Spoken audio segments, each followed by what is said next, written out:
하나님 말씀 요한복음 20장 17절 말씀 보도록 하겠습니다. 요한복음 20장 17절 예수께서 이르시되 나를 붙들지 말라. 내가 아직 아버지께로 올라가지 아니하였노라. 너는 내 형제들에게 가서 이르되 내가 내 아버지 곧 너희 아버지 내 하나님 곧 너희 하나님께로 올라간다 하라 하시니 막달라 마리아가 가서 제자들에게 내가 주를 보았다 하고 또 주께서 자기에게 이렇게 말씀하셨다 이르니라. 아멘. 오늘은 영생과 믿음 41번째로 부활이라는 주제로 말씀을 같이 나누도록 하겠습니다.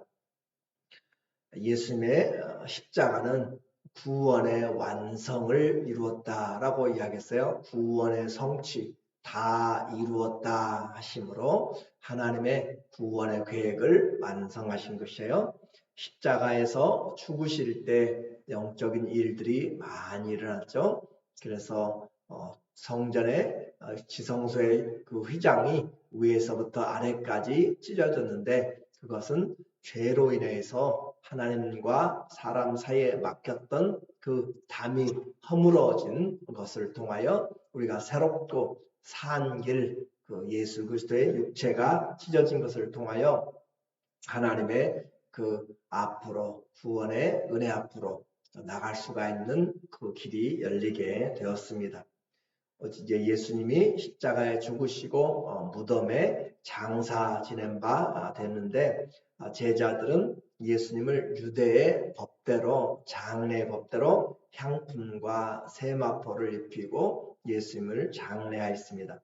묘지는 아리마대 부자 요셉의 새 무덤을 빌려서 그곳에서 장사를 19장 41절부터 했어요.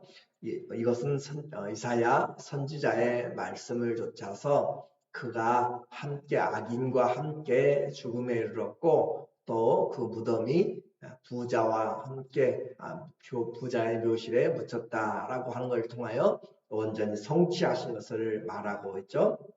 만약에 누군가가 구약의 성경을 잘 알고 메시아를 기다리고 있었다면 예수님이 지금 이제까지 해온 것 그것은 차지하고라도 예수님이 이 고난주간 종료주일에 주님이 스가랴 선지자의 예언을 통하여서 어린 나귀를 타고 들어오신 것과 어린아이들의 찬송 소리와 또 예수님이 행하시는 그 모든 일들을 지켜보고 있었다면 바로 얼마나 놀라운 이 그리스도의 예언이 성취되었는지 알 수가 있을 것입니다. 그런데 그 시편의 예언들, 이사야 선지자의 예언들의 모든 것들을 그들은 말씀을 기억하기보다는 감정에 사로잡혀서 제대로 분별하지 못했어요. 이것은 우리가 다시 오실 예수 그리스도를 기다리면서 신앙생활하는 것도 마찬가지입니다.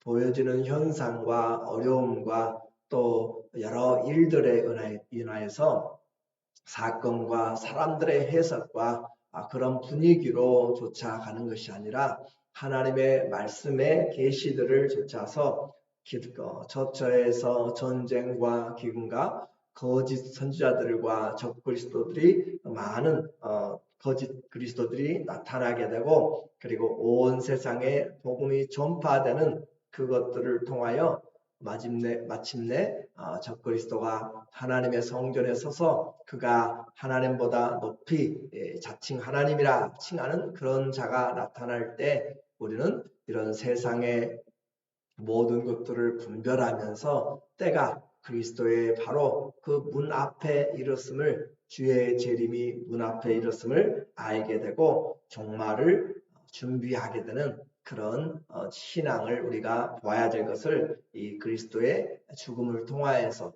성경이 응하였더라 요한복음 19장에서는 여러 번 우리에게 말씀을 해주고 있어요. 옷을 제비 뽑아 나누는 것을 통하여서도 우리에게 말씀하죠. 이제 주님이 그렇게 붙잡고 안식일이 되었습니다. 모두가 다 집으로 돌아가고 거동에 이동에 제한 있는 안식일이 지난 새벽 미명에 요한복음은 특별히 막달라 마리아라고 하는 그 여인에게 초점을 맞추고 있고 다른 복음서는 여러 사람의 여인들이 함께 올라갔던 것을 말해주고 있어요. 그래서 이 부활의 아침 안식 후 첫날 여자들이 무덤에 갔습니다. 그곳은 바로 로마의 병정들이 로마의 빌라도의 그 명으로 인을 쳐서 무덤을 임봉하고 지키고 있었죠. 혹시 제자들이 그 무덤에 이르러서 시체를 훔쳐가고 부활했다 할까는 그런 염려들을 사전에 종식시키기 위하여서 그들이 파수꾼들을 굳게 하고 있었습니다. 누가 이 무덤에서 돌을 굴려줄까라고 하는 것은 이 여인들에게 큰 문제였고 근심이었는데 가보니 이미 그런 걱정은 사라지고 이미 돌은 다 굴러서 없어졌죠. 1절에 보니까 안식 후 첫날 일찍이 아직 어두울 때 막달라 마리아가 무덤에 와서 돌이 무덤에서 옮겨진 것을 보고 그렇게 무덤이 열려진 것을 확인하고 시몬 베드로와 예수께서 사랑하시던 다른 제자에게 달려가서 말하되 사람들이 주님을 무덤에서 가져다가 어디 두는지 우리가 알지 못하겠다 하니 그렇게 해서 아마 무덤과 이 제자들이 있던 곳과 그렇게 멀지 않았던 것 같아요. 유대 전체가 예루살렘이 그렇게 큰 도시는 아니기 때문에 이들이 다시 가서 그곳에서 제자들에게 말했고 베드로와 또 한 사도, 이 사람은 우리가 사도 요한이라 라고 그렇게 표현하고 있는데 그들이 함께 달려가서 무덤에 이르렀습니다.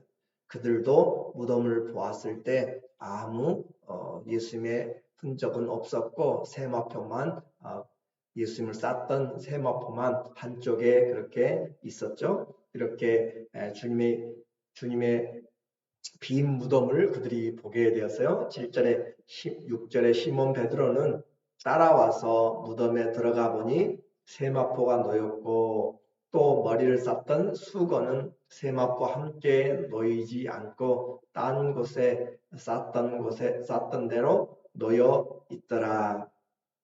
이들은 예수님이 그 고난을 준비하면서 순환기 때 3번씩이나 내가 예루살렘에 올라가서 장로들에게 또 사람들에게 채찍에 막 고난을 받고 죽임을 당하고 3일 만에 살아나야 하리라 라고 한 것을 3번씩 몇 개월 사이에 이야기를 했지만 그들은 그걸 다 잊어버리고 있었어요. 그래서 마지막 주님의 말씀을 이야기했어도 그들은 성경을 믿지 못하였습니다.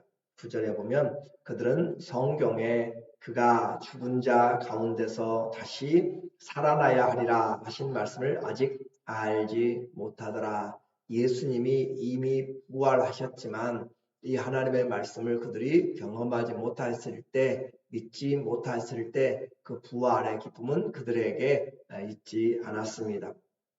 이제 그 부활만큼 그들이 이해하기 힘든 것이 없는 거죠. 이제까지 경험해 본 일도 들어본 일도 없기 때문에 제자들은 의심하면서 걱정하고 떠나갔습니다. 마리아는 여전히 그곳에 남아서 예수님을 찾고 있었어요. 누구든지 만나면 그 예수 그리스도를 묻고 그렇게 무덤 안을 들여다보고 찾습니다. 천사들도 사람의 모습으로 나타나서 부활하신 예수님을 증거하고 있습니다. 부활하신 주님이 드디어 우는 마리아에게 나타났어요. 14절에 이 말하고 뒤로 돌이켜 예수께서 서 계신 것을 보았으나 예수인 줄 알지 못하더라. 누구를 찾느냐? 주님이 물어요. 내 주를 찾습니다. 누가 어디로 가져갔는지 동산직인 줄 알고 그렇게 마리아가 이야기했는데 예수님이 바로 말씀하신 것이죠. 예수님의 부활의 모습을 우리가 보면서 마리아도 예수님을 알지 못했고 또 엠마오로 가던 제자들도 예수님을 알지 못했어요. 예수 그리스도의 부활의 모습은 그렇게 우리가 생각하는 것과는 약간 다를 수가 있는 것 같습니다. 예수께서 이르시되 여자여 어찌하여 울며 누구를 찾느냐 하시니 마리아가 그가 동산죽인 줄 알고 이르되 주여 당신이 옮겼거든 어디 두었는지 내게 이르소서 그리하면 내가 가져가리이다. 그만큼 다시 말씀드리지만 부활은 믿어지기 힘들었고 믿을 수가 없는 일이었어요. 존재할 수 없는 사건이기 때문에 그렇습니다. 부활. 그래서 그 주님의 목소리를 이제 듣고 나서 마리아야 하시니 그가 알게 되어 16절에 예수께서 마리아야 이름을 부르는 것을 보고 마리아가 돌이켜 히브리 말로 라보니 아니 이는 선생님이라는 말이라. 예수께서 이르시되 나를 붙들지 말라 내가 아직 아버지께로 올라가지 아니하였노라. 너는 내 형제들에게 가서 이르되 내가 내 아버지 너희 곧 너희 아버지 내 하나님 곧 너희 하나님께로 올라간다 하라 하시니 마리아는 부활하신 주님을 지금 보고 아주 이 내용에 보면은 나를 붙들지 말라라고 그렇게 말하고 있는 것은 이 단어를 보면은 예수님을 꽉 잡고 놓아주지 않는 그런 단어를 쓰고 있습니다. 그러니까 얼마나 기쁘겠어요. 돌아가신 주님이 살아나신 것이고 그리고 그가 이름을 불러서 지금 함께 있는 것을 보고 이 여인은 7 귀신 들렸다가 예수 그리스도로 인하여서 다시 새 생명을 얻은 그런 사람이잖아요. 평생 잊을 수 없는 그런 새 생명을 찾아준 그 믿음의 주님이신데 그리고 그 주님을 따르는 그리고 새벽부터 와서 찾고 있는 그런 모습의 이 마리아가 예수 그리스도를 보자 그의 다리를 잡고 붙잡고 놓아주지 않고 있는 그런 모습으로 꽉 잡고 매달리고 있어서 주님이 지금 하시는 말씀이에요. 그리고 이것은 사랑과 기쁨의 표현입니다. 주님을 사랑한 자의 이 축복이 주님과 함께 함으로써 나타나고 결국 주님의 사명을 이제 받게 되는 것이죠. 이렇게 이 사도 요한이 마리아에게 초점을 맞추고 있는 것은 간절한 사랑과 기대함을 우리에게 말해주려고 해요. 또 요한복음 21장에도 가면은 네가 나를 사랑하느냐 3번씩 그렇게 베드로에게 묻는 것처럼 이 주님을 부활한 주님을 만나는 것, 주님을 사랑하는 자라는 것을 우리에게 의도적으로 이야기하고 있습니다. 그래서 이 마리아의 이 모습을 통하여서 그에게 예수 그리스도의 그 부활을 형제들에게 알리라라고 그렇게 하는 거죠. 그런데 새로운 너는 내 형제들에게 가서 이르되 예수님이 주와 선생이 되었잖아요. 그런데 이제 내 형제들이라라고 그렇게 표현하면서 또 예수님이 자세하게 풀어서 이야기합니다. 내 아버지 곧 너희의 아버지 내 하나님 곧 너희 하나님께로 올라간다라. 과거에는 그 말씀을 그냥 들었지만 이제는 이것이 실제적으로 이루어진 것을 말합니다. 그래서 예수 그리스도의 부활 또 예수 그리스도의 이 믿음은 우리로 하여금 새로운 신분을 우리에게 다시 확인시켜 주는 것이죠. 새로운 관계입니다. 주님의 형제가 되었어요. 하나님이 우리의 하나님이 되실 뿐만 아니라 예수 그리스도가 우리의 형제가 되었다라고 하는 것을 우리 히브리서 2장 11절에 보면 우리에게 말하기를 거룩하게 하시는 이와 하나님이시죠. 거룩하게 함을 입은 자 들이 다 한 근에서 난지라. 그러므로 형제라 부르시기를 부끄러워하지 아니하고 예수 그리스도 안에서 우리는 다 거룩함을 입은 자죠. 그래서 이르시되 내가 주의 이름을 내 형제에게 선포하고 내가 주의 교회 중에서 찬송하리라 하셨으며, 이렇게 하면서 우리를 예수 그리스도 안에 새로운 신분으로 그렇게 이야기하죠. 그래서 한 아버지라는 것을 우리에게 강조하고 있고, 또 주님이 우리의 본을 보이는, 그래서 맏아들이라는 표현을 로마서 8장 29절 이하에서는 사용하고 있어요. 그래서 예수 그리스도를 본받게 하려고 우리에게 보내주신 것이죠. 이처럼 새로운 신분으로 이제 부활은 내가 믿기 전에는 전혀 딴소리죠. 믿을 수가 없었고 받아들일 수도 없는 그런 일이에요. 여자들의 증언이 있었고 또 마리아가 와서 그렇게 다시 이야기를 하고 베드로와 또 요한도 그 빈 무덤을 보았지만 믿을 수가 없었습니다. 그런데 그날 밤에 안 쉬고 첫날 밤에 주님이 그들을 방문하신 거예요. 19절에 이날 곧 안식 후 첫날 저녁에, 그러니까 새벽 미명에 부활하신 후에 이제 저녁이 되었을 때 제자들이 유대인들을 두려워하여 모인 곳에 문들을 닫았더니, 아직도 여전히 두려움이 이제 그들에게는 시작이죠. 왜냐하면 예수님, 그들이 따르고 그렇게 믿었던 메시아로, 그렇게 선생으로 주로 믿었던 주님이 십자가에서 죽으셨어요. 대장이 죽었기 때문에 나머지 사람들의 핍박은 당연히 따라오는 것이죠. 그래서 두렵고 떨림으로 그들이 다 두려워서 모인 곳에 문들을 전부 닫고 있습니다. 부활한 주님은 이들을 다 알고 있는 것이죠. 그들의 마음을 다 알고 있는 것이에요. 그래서 예수께서 오사 가운데 서서 이르시되 너희에게 평강이 있을지어다. 주님이 두려워하고 무서워하는 놀란 그들에게 말씀하시는 거예요. 너희에게 평강이 있을지어다. 그래요. 우리 인생이 가지고 있는 두려움, 그러나 주님이 주시는 평강은 그 모든 것들을 이겨낼 수가 있습니다. 주님이 평강의 왕이시고 주님이 평강이시기 때문에 그래요. 그래서 주 예수를 믿으면 우리에게 심령에 주님이 주시는 참된 평화가 임하게 됩니다. 부활의 몸 우리에게 보여주고 있어요. 다 닫고 그래도 벽과 시간과 공간을, 물질들을 초월하는 주님의 부활입니다. 뿐만 아니라 우리의 상태를 다 아시고 주님께서 평강을 전하시고 의심하는 자들에게 주님이 그 손해를 보여주시고 못자국을 보여주시면서 다시 평강을 전해요. 20절에 이 말씀을 하시고 손과 옆구리를 보이시니 제자들이 주를 보고 기뻐하더라. 그래요. 두려워하던 제자들이 기뻐할 수 있고 평강할 수 있는 것은 주님을 보았을 때입니다. 주님이 우리의 기쁨이고 주님이 우리의 평강이에요.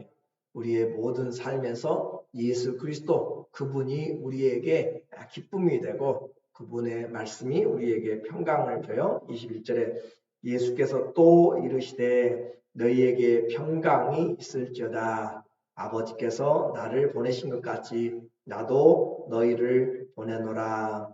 너희에게 평강이 있을지어다. 주님이 우리에게 부활하시고 꼭 주시고자 하는 것 평강이라고 이야기했습니다. 왜냐하면 세상은 이처럼 참된 평강이 없기 때문에 그래요.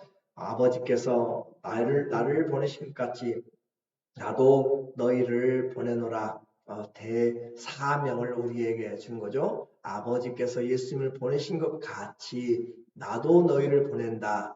내가 아버지로 인하여 사는 것 같이 너희도 나로 인하여 살라. 이미 요한복음 6장에서 이야기했던 내용들이죠. 그래서 다시 아버지께서 나를 보내신 것 같이 나도 너희를 보낸다. 그 말은 주님이 책임지시겠다라고 하는 것을 말합니다. 주님이 평강도 책임지고 그들의 삶도 책임지고 그 모든 것에 대해서 내가 보냈기 때문에 내가 책임지고 너희는 내가 아버지로 인해서 산 것처럼 너희는 나로 인하여 살라.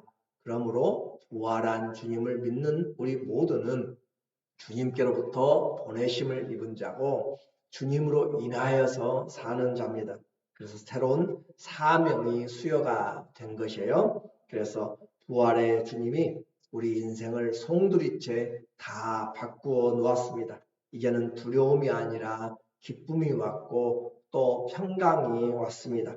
새로운 주님이 우리에게 새로운 파송을 하시고 새로운 신분을 예수 그리스도의 형제라라고 칭할 뿐만 아니라 이제 우리에게 새로운 부활의 증인으로 우리를 보내셨어요.